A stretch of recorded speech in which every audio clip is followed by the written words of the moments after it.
Imagine this. Your favorite WNBA stars just hit pause on the entire league's future with one bold move, a high-energy promo video. But this isn't a hype video for a championship or some new sneakers. Nope, it's a full-on declaration. We're opting out of our contract. And if you want us here, it's time to pay up.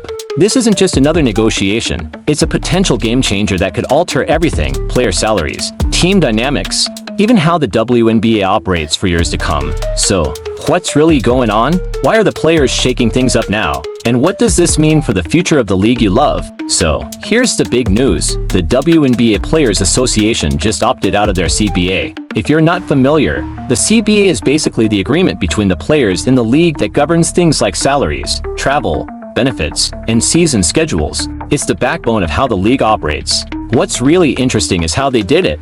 They announced it with a promo video. Yeah, a hype video about opting out of an agreement. Not something you see every day in sports, but it shows just how serious they are about change. The message was clear: if you want us to stay, you've got to pay us more. The players are taking their future into their own hands, and they're making sure everyone knows about it. But why now? Well, the WNBA is in a period of massive growth. We've got Caitlin Clark, Paige Buchers, and other stars drawing big crowds. Viewership is climbing, and the league is about to cash in on a new TV deal. The players see this as the perfect opportunity to say, hold up, we want our fair share. Right now, the players feel like they're being shortchanged. Salaries are low compared to the money coming in, and the overall conditions, like commercial travel and lack of bonuses for sold-out arenas, just don't cut it anymore. The message is clear: pay us what we're worth, or we'll walk away from this deal. Now, if you're wondering, what's the big deal about the CBA? Here's a quick crash course. The CBA is essentially the rulebook for the league. It controls everything from player salaries, season schedules, and travel conditions, to things like healthcare and retirement benefits. By opting out, the players are forcing a renegotiation. The current deal was supposed to last until 2027, but now it ends after next season, giving the players a chance to fight for what they really want. And trust me, they want a lot more than just a raise. So, what exactly are the players gunning for? Right now, WNBA max contracts top out at around $250,000. Compare that to the NBA, where players make tens of millions. Now, while no one expects WNBA salaries to hit NBA levels overnight, players like Stewart have been clear. They want to push those max contracts to at least $500,000 in eventual. Why to $1 million? While it might not happen right away, it's a clear goal in the long run. Secondly, end of the core designation. This is a big one. Currently, teams can use a core designation to basically lock a player in place, forcing them to stay with that team. Players hate it. The new CBA will likely remove this rule, giving players more freedom to move and sign with different teams. Imagine the excitement of a true WNBA free agency. You could see Caitlin Clark or Paige Buchers making huge moves that completely change the league's competitive landscape. 3. Better travel conditions. Let's be real for a second. WNBA players are still flying commercial. We've seen the tweets, the horror stories. They're flying like regular folks with delays, missed connections, and cramped seating. Compare that to NBA players, who fly charter. And it's easy to see why the WNBA stars are demanding better. Charter flights might be expensive, but the players are saying, if you want us to perform like pros, treat us like pros. Lastly, bonuses for attendance. This is a fascinating ask. The players are pushing for bonuses tied to attendance specifically for teams that regularly sell out games. Let's say your team is packing 20,000 fans into the arena every game while another team struggles to hit 2,000. The players want that to be rewarded.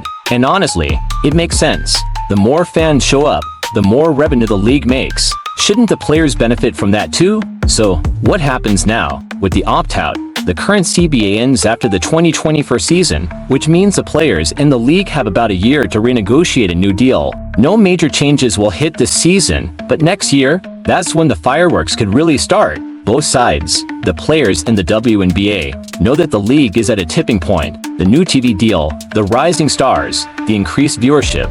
There's a lot at stake, and both sides want to keep this momentum going. The challenge? Finding a deal that gives the players what they deserve while keeping the league sustainable. Alright, so here's where things get fun. Predictions. What's actually going to happen in these negotiations? I think we'll see salaries go up, maybe not to the $1 million mark right away, but I wouldn't be surprised to see max contracts in the range of $500,000 to $600,000. That's a big jump from where we are now and would be a huge win for the players. The core designation? It's probably history. Players want more freedom, and it's hard to argue with that. Free agency in the WNBA could totally reshape the league, making it more competitive and exciting. And on the travel front, the WNBA might not commit to full charter flights just yet, but I think we'll see improvements, especially for high-profile games or playoffs. The league knows it has to treat its stars better if it wants to keep growing. When you step back and look at the bigger picture, this opt-out is about one thing: growth.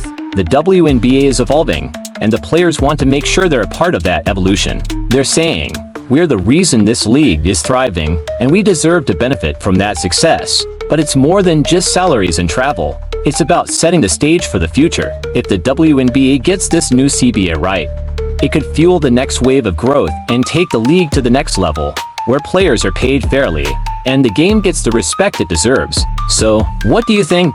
Are the WNBA players right to opt out? Or do you think they're asking for too much too soon? Let me know your thoughts in the comments below. And if you enjoyed this video, don't forget to smash that like button, hit subscribe, and ring the bell so you don't miss any updates as we watch these negotiations unfold. There's a lot more to come, and you're not gonna want to miss it.